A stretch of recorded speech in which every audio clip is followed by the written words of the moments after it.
it's 12:02. So we are going to go ahead and get started. We are recording this session, and I'll send out the link to the recording either later this afternoon or tomorrow.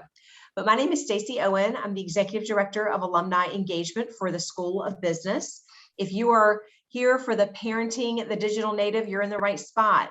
We are so excited to have Kristen Daukas with us today.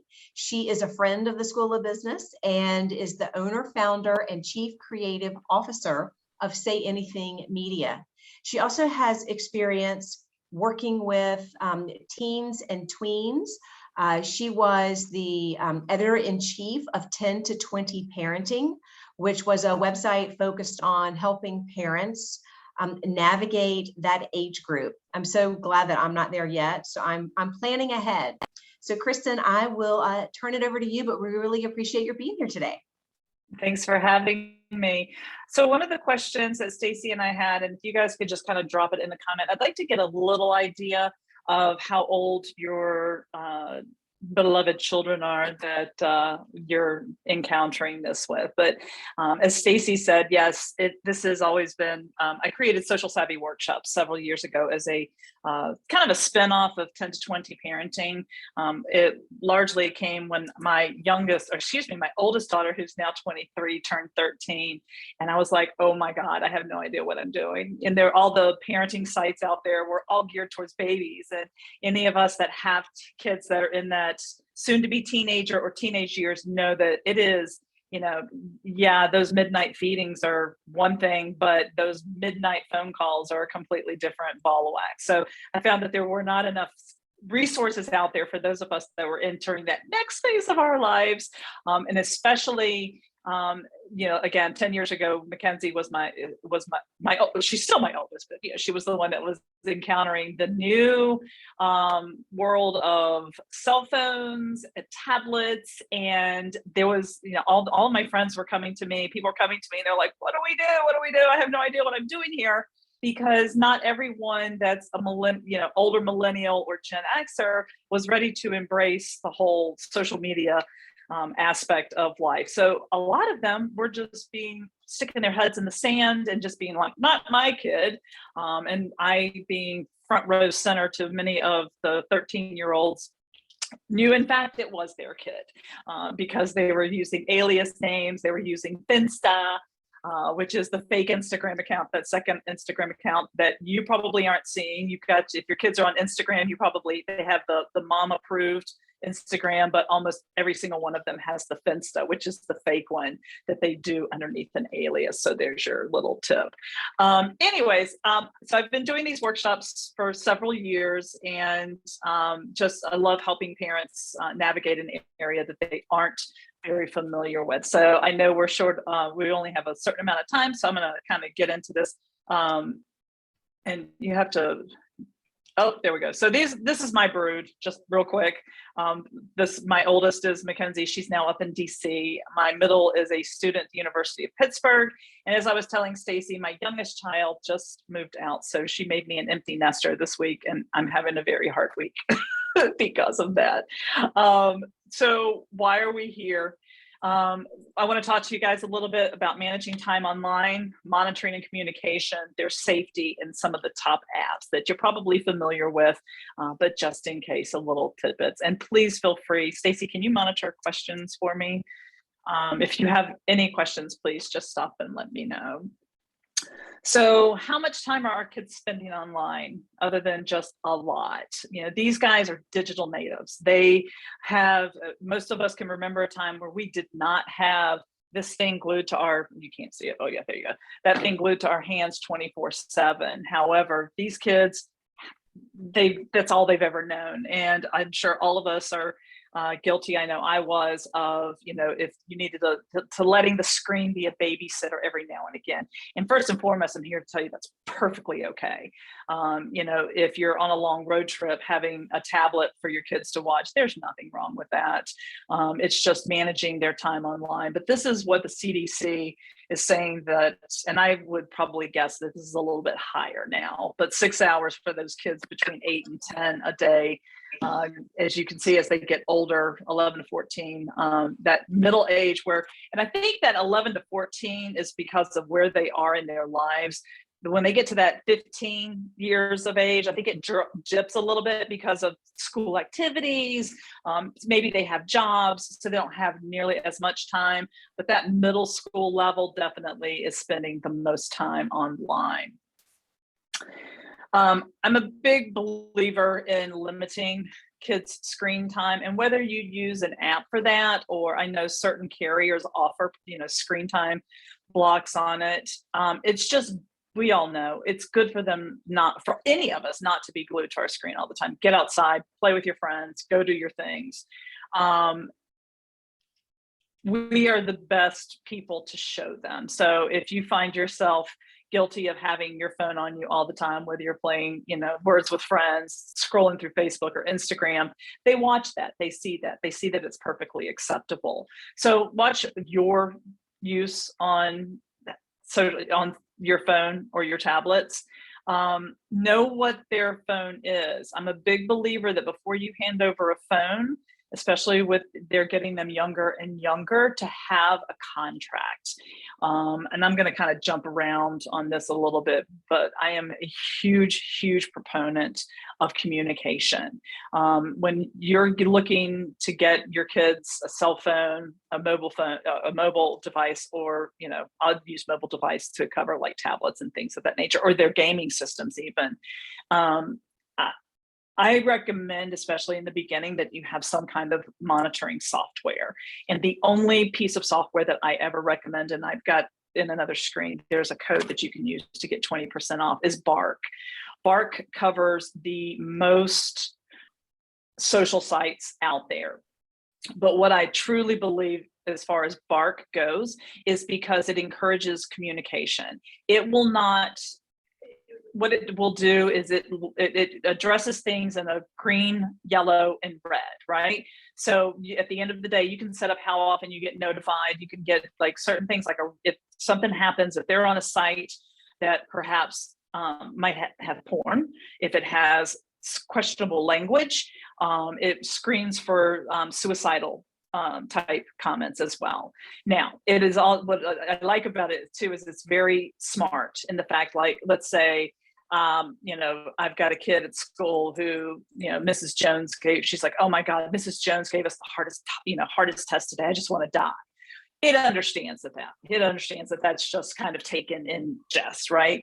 However, it can read if there are warning signals of something that's more true to the definition of anything that might be considered self-harm.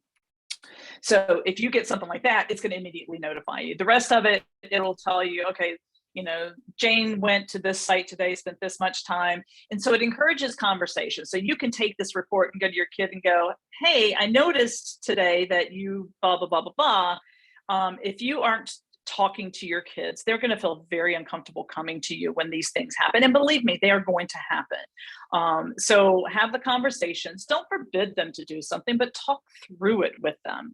I have found that is the best way to make sure that your kids are doing the things that they should or should not do. Just that constant open door of communication. I really never had a situation with my girls doing something that they shouldn't have. However, there were plenty of times that they came to me to make me aware of something that their friends were doing that they were questioning. So, because we had that open door policy, I always tell parents that are coming in on the teenage years, it's like the best thing you can do for yourself is to develop the best poker face that you possibly can, because some of the things that are going to come out of their mouths are going to be like, okay, that's heavy.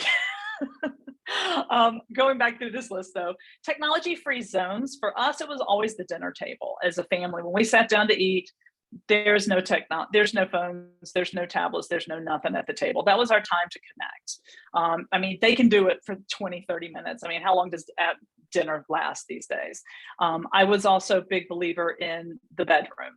I would let my kids take the devices, but I had a multi-router that I was able to go in and, have one of the networks be just for the kids so that it would shut down. It was on, so come about 10 o'clock at night, whatever the age, they were where I was monitoring it very closely, it would shut down. So they wouldn't have access to Wi-Fi. They didn't have TVs. I think our kids are so sleep deprived anyhow.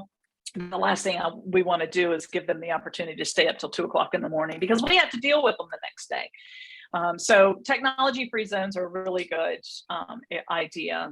Computers and laptops in central locations, setting aside times to unplug, whether it's dinner time, like I mentioned, or whether it's, okay, Sundays from 10 to 2, we're going to have family time, no technology.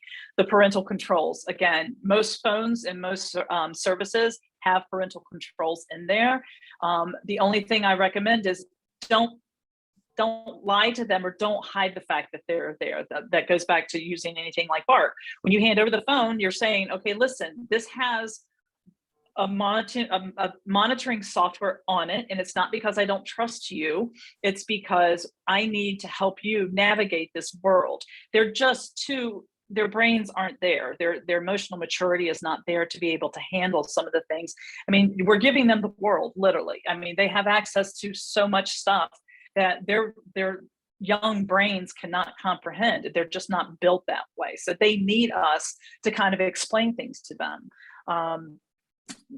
Talking to them about why there's too much screen time, the dangers of that.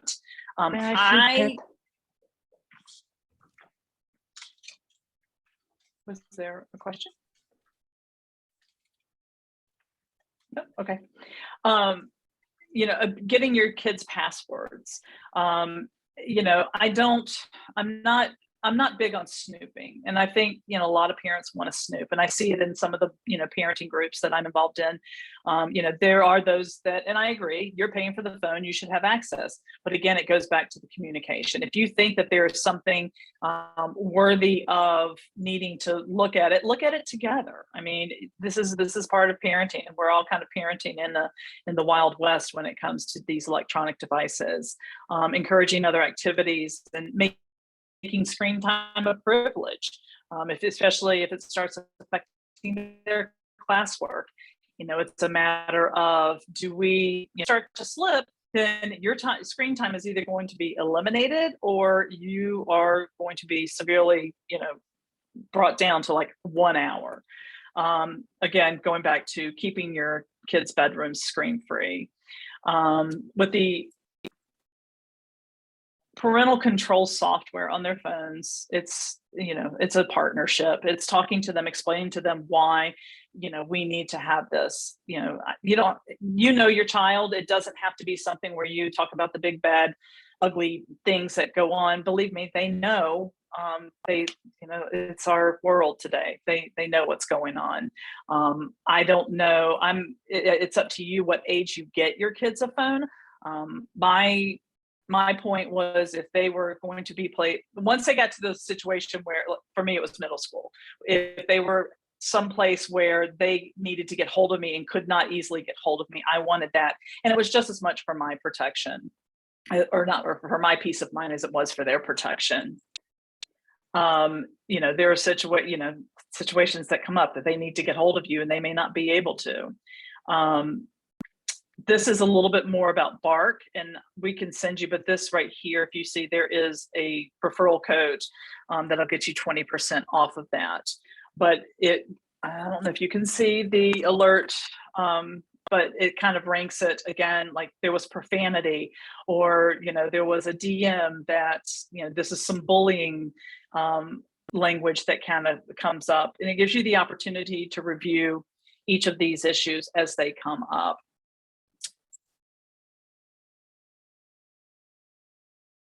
And I think there's definitely more than 30 that I think they're up to, I need to update that. I think they're up to 50 different sites and platforms that they can monitor with that.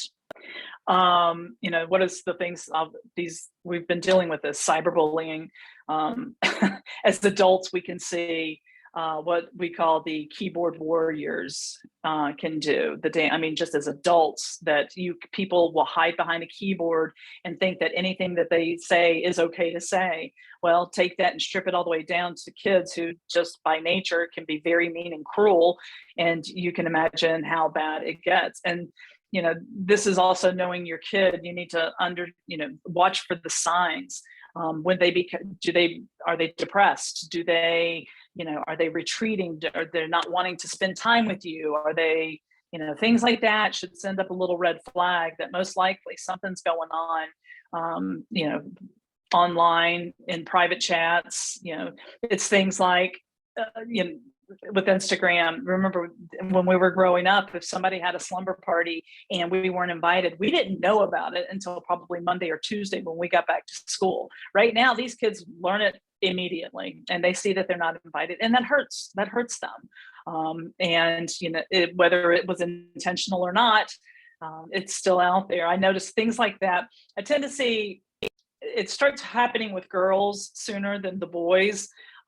Largely the boys tend to not be as pulled into the social media and the FOMO, the fear of missing out, as much as girls are. It definitely, I won't say it never happens, but for the most part, I see the biggest issues I see are with the young girls, not with the young boys, but it does happen. Obviously boys tend to just kind of take care of it on their own, and but with girls, it gets bad, and it's just something you really need to take an eye on. Inappropriate messages and content. One of the things, and it kind of goes with that next one, which are predators. Again, it is usually the young girls that tend to fall into the trap of the predators and the sex trafficking, largely because these people that are doing it are very good at what they do. They can go in and pretend to be, a 16-year-old high school boy and, start luring them in. And it's not something that just happens in one instance. It's something that happens over a span of time, building the trust, getting them to send pictures, and then eventually it's different pictures and more scantily clad pictures. So, also, talking to your kids about their bodies. We don't share pictures of our bodies we don't take pictures of them ever. We do not do it and share it. If God forbid, should you ever find something like that, do not forward it. It's rare that it happens, but forwarding a nude picture, especially of a minor, is illegal. So if you happen to pick up a phone and see that somebody sent your child an inappropriate image, do not forward that. Don't forward it to your spouse. Don't forward it to anybody. Get in touch with the police department. They have a special department specifically for that. So that's just kind of a safety thing. Don't ever do that, because it could end up getting you linked into the whole sex trafficking thing, and we don't. And it's child pornography, and we do not want that. Online gaming scams.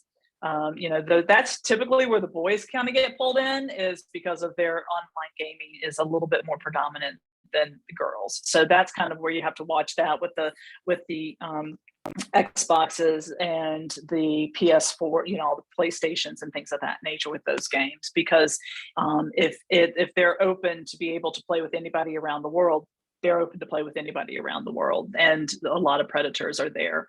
I think it was a few years ago, there was a really big thing with Roblox, that was becoming kind of a problem with unsecured networks. Sexting is another thing that, you have to have those open conversations depending on what age your child is.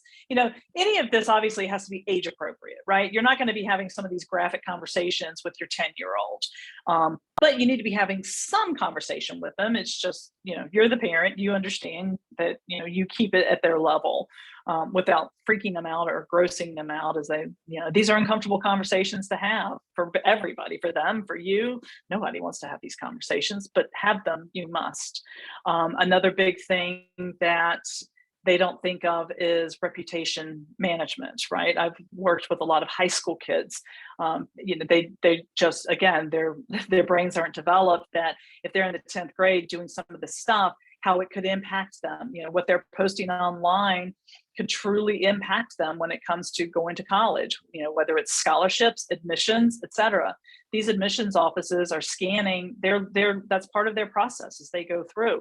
And especially on the scholarship piece of it, we've seen cases, we've seen quite a few cases where kids had full ride scholarships only to have them yanked out of their hands because of something that was found online. So, and the reason being is these universities and colleges, these kids are an ambassador to these universities. They do not want somebody with that kind of image, if you will, or that kind of reputation sullying the reputation of the university or college. So it's a lot to take in, and to keep it at a rate where they understand without, it's just a fine balance. They need to get it, but at the same time, they need to get it at the level that they understand. These are the big doozies, obviously Snapchat and TikTok, Instagram, YouTube, Reddit, Twitter, and OnlyFans.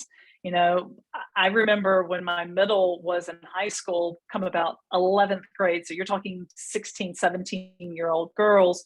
They had accounts on sugar daddies, which is exactly what it says. It is a site where middle-aged people, predominantly men, are out there looking for sugar babies. And these girls are looking for sugar daddies. So if I had not been having these conversations, I would have been good. So when I found out a couple of her friends did it, I'm like, have you lost your mind? And just having these conversations and like, do you understand what this is? So first and foremost, it's probably the picture of this man that you see. So second of all, it's illegal. You are a minor, you're underage. So it's almost impossible to keep up with. But do your due diligence and try as best you can. I highly recommend that you are familiar with these sites. So if you don't have a Snapchat account, get one. You don't know what to look for if you're not in it. I rarely use it. I mainly use it with, sending pictures back and forth with my girls. But beyond that, that's the only reason I have it. Same thing. Well, I love TikTok. I can't lie. I love TikTok for dogs, but there's lots of stuff out there. But my point being is you need to understand how each of these platforms works, because if you don't understand it, how do you know what to look for? How do you know, like I was started off talking about the Finsta. If you don't understand Instagram and the fact that you can have 5 accounts, you can switch accounts in your app up to 5, I believe. You don't know how to look to see if your kid has a Finsta. They're not going to give you their Finsta handle. I promise you. You're going to have to find it on your own. One that I don't have on here, which is kind of becoming it's not as popular as it used to be. It's probably why it's not on there, but Tumblr. Tumblr is a weird one in the fact that if you have a Tumblr account, it's open to the public. However, so like anybody can see it. However, once you have that first one, you can have multiple ones beneath it that are set to private. So like, for instance, if your kid's got a Tumblr account, which again, it's kind of losing in popularity, that's kind of goes back to the Instagram thing. I guarantee you they're going to have another one underneath it that you're not going to be able to get access to from your front side. So I'm not saying you have to be proficient at it, but at the same time, I think you need to know how they work. Kristen, we have a couple questions. Okay. Someone has asked, would Bark show a Finsta? How would you find out if your child had a Finsta? What you have to do, and it will if you have the password, right? So you have to log into it. So the best way, and I wish I could show you, the fastest way to find out is you have to have their phone, right? So if you look on your phone, and I don't know if I'd be able to because I have, for instance, multiple ones because of my clients. I don't know. Can you guys, can you see that?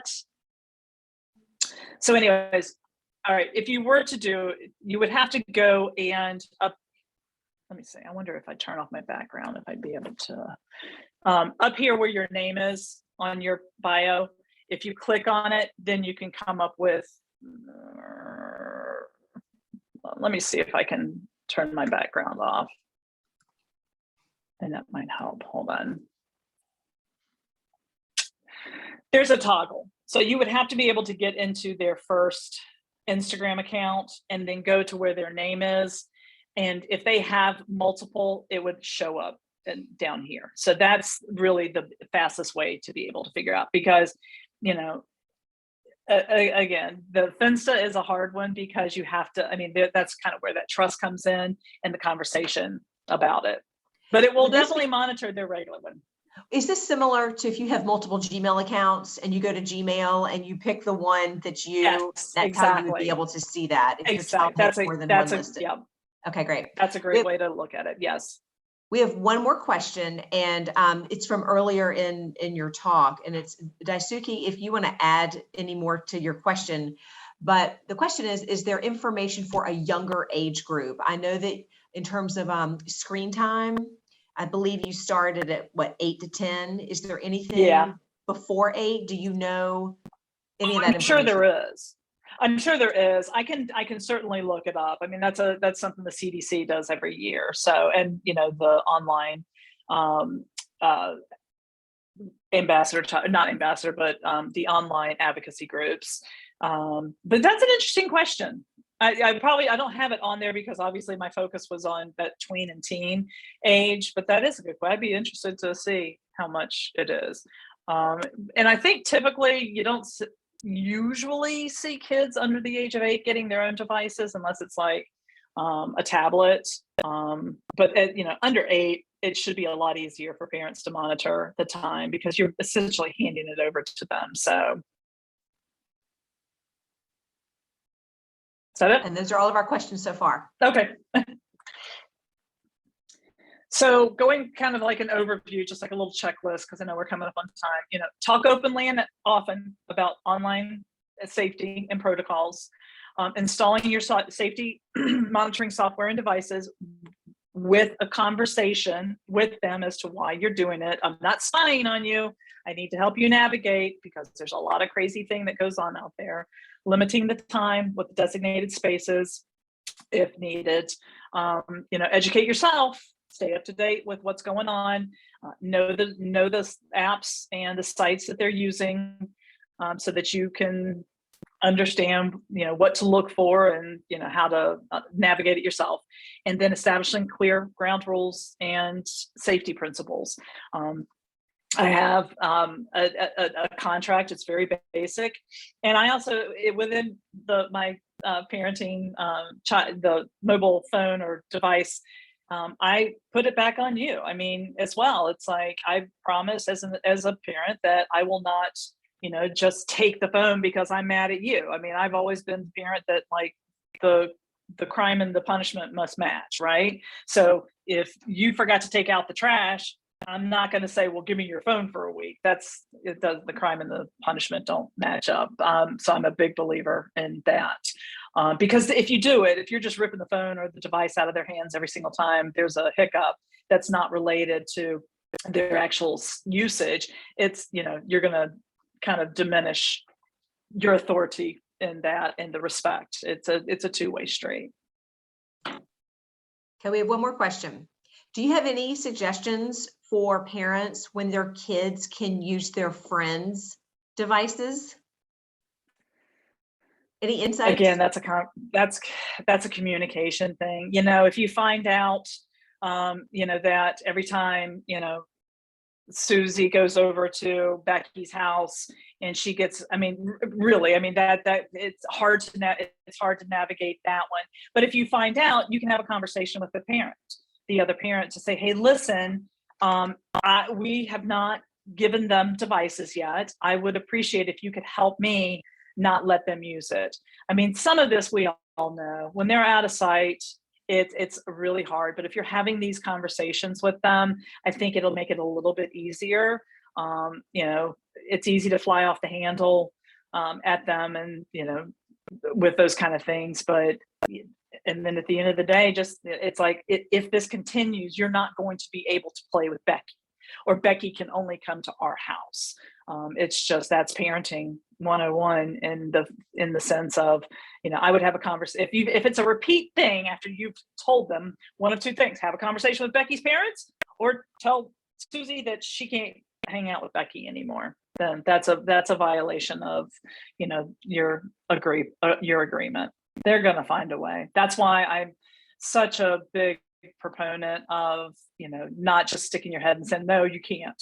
Well, they're going to find a way. They're kids. We did it. I mean, we did it with whatever it was, our parents told us we couldn't do. They're going to find a way. Any other questions? You can chat them. You can ask directly. Can we get one more? What are you seeing about high schools allowing phones in the classroom?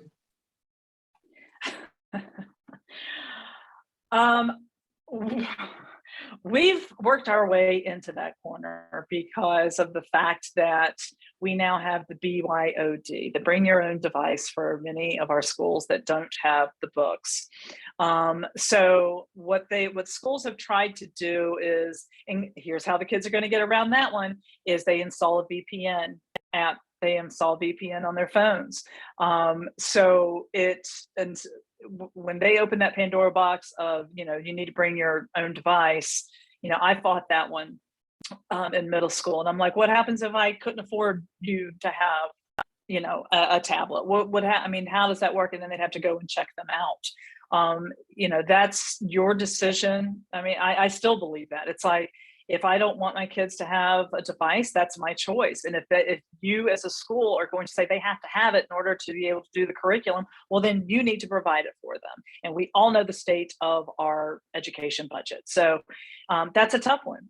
Our Board of Education put us all in a corner on that one. You can't afford the books, so now you're going to bring your own device. But they do try and shut down a lot of the social sites.